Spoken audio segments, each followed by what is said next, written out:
सभी बच्चे ध्यान दें। आज हम electric resistance and Ohm's law के बारे में पढ़ेंगे। इधर ध्यान दीजिए, आपने सबसे पहले इलेक्ट्रोस्टैटिक्स पढ़ी है। इलेक्ट्रोस्टैटिक्स फिजिक्स की वो ब्रांच है जिसमें चार्ज स्टेशनरी रहता है, शिफ्ट हो सकता है लेकिन कंटिन्यूअस फ्लो नहीं होता है। आज आप पढ़ने चल रहे हैं जिस ब्रांच में, उसे कहते हैं इलेक्ट्रिक करंट। और इस इलेक्ट्रिक करंट में चार्ज जो है कंटिन्यूसली फ्लो करता है और उसी के अंतर्गत आता है electric resistance and Ohm's law. इधर ध्यान दीजिए, सबसे पहले हम बात करेंगे इलेक्ट्रिक करंट।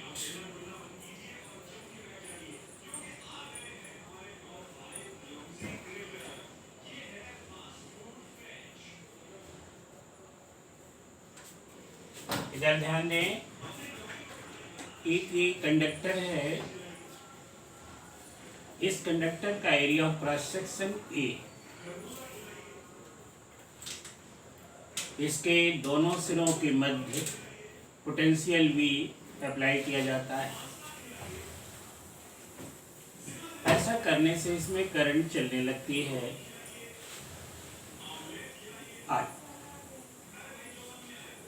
अब I कैसे चलती है? इस पोटेंशियल के कारण इसके अंदर चार्ज फ्लो करता है और इसी चार्ज के फ्लो को हम इलेक्ट्रिक करंट कहते हैं। इसको इस तरह से डिफाइन कर सकते हैं,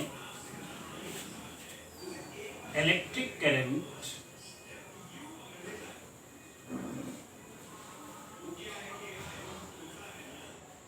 is defined as the rate of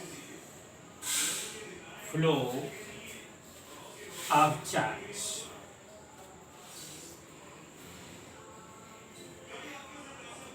through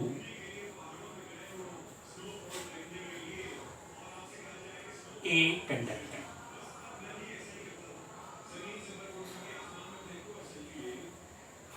ये इलेक्ट्रिक करंट की डेफिनेशन होती है। अब मान लीजिए इसके अंदर t second, in t second charge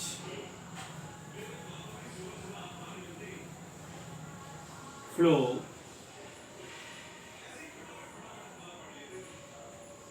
is equal to Q। तो electric current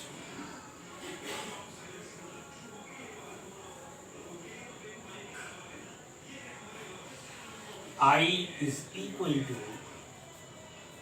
Q upon T। ये इसका फॉर्मूला हो जाएगा। अब if Q is measured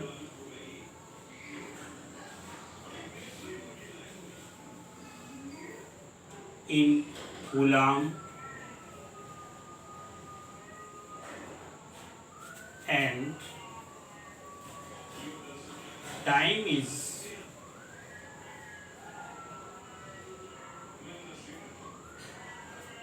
measured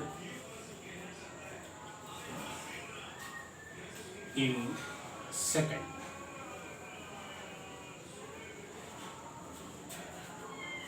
then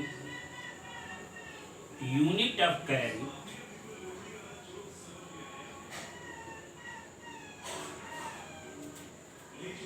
will be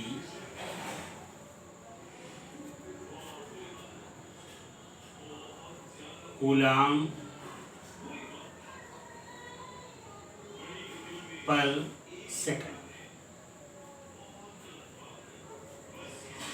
and इस कूलाम पर सेकंड को हम एम्पियर कहते हैं।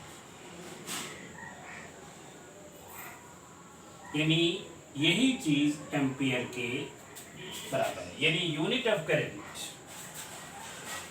देयरफॉर यूनिट ऑफ करंट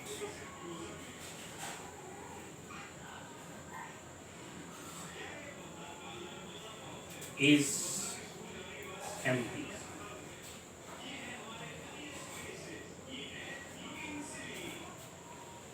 अब हम समझेंगे कि करंट एक स्केलर क्वांटिटी है या vector quantity.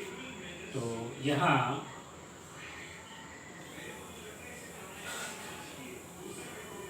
Current is a scalar quantity.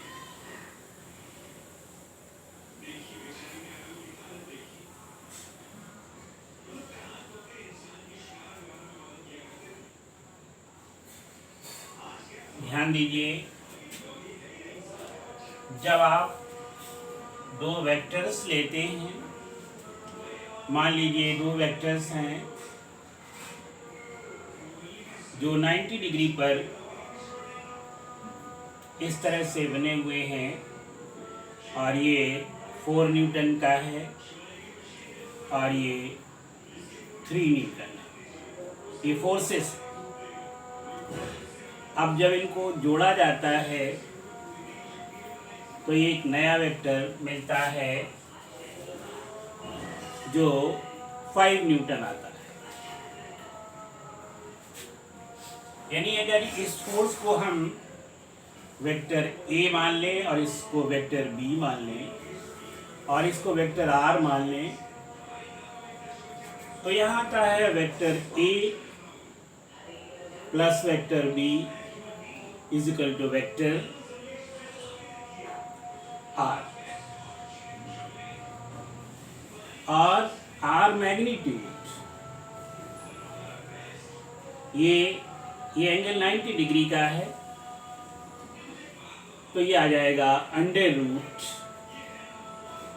A square plus B square.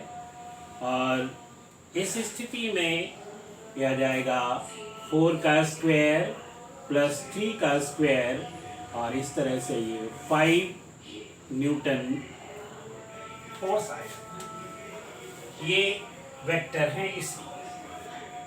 जब इसी चीज़ को हम करंट में लगाते हैं, मान लीजिए एक वायर ये है जिसमें करंट 4 एम्पियर की आ रही है और दूसरा 90 डिग्री पर एक वायर और है जिसमें करंट 3 एम्पियर की आ रही है।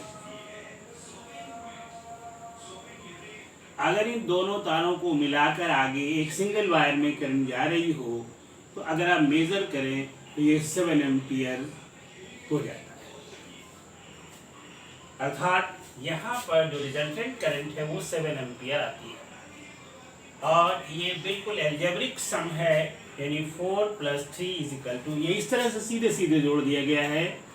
4 एम्पियर प्लस 3 एम्पियर = 7 एम्पियर।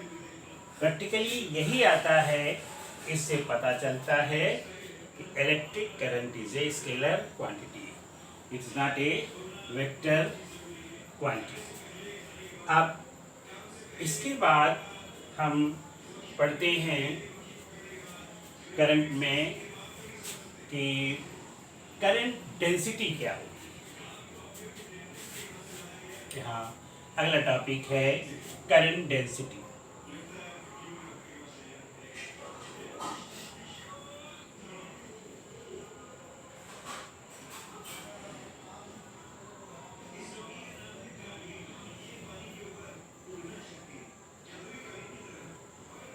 इसको भी आप बड़ी आसानी के साथ समझ सकते हैं।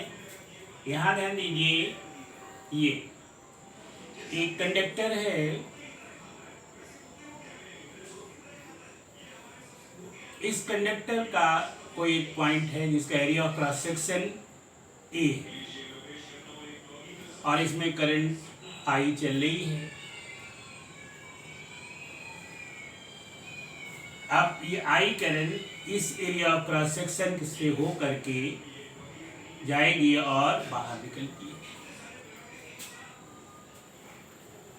तो current density,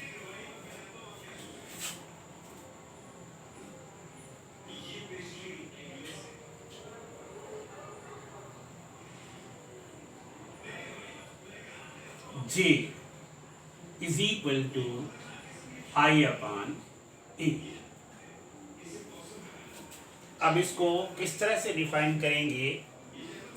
current density inside a conductor is defined as the ratio of the current flowing through any area of cross section of the conductor to the area of cross section। मतलब किसी area of cross section से जाने वाली current और area of cross section के ratio को current density कहते हैं। इसे J से प्रकट करते हैं और ये I अपान A के बराबर होता है। इसको देख करके इसका यूनिट लिख सकती हैं। यहाँ पर I का यूनिट यानी unit of current density, unit of current density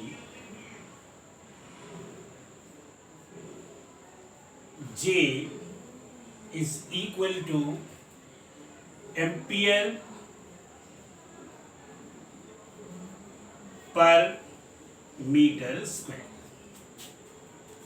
J is equal to ampere per metre square. और एक बात सभी बच्चे ध्यान रखेंगे, करंट डेंसिटी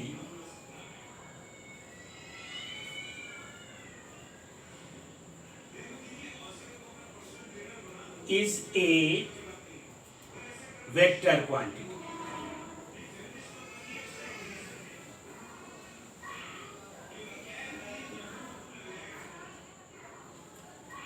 ये सभी बच्चे समझ गए होंगे।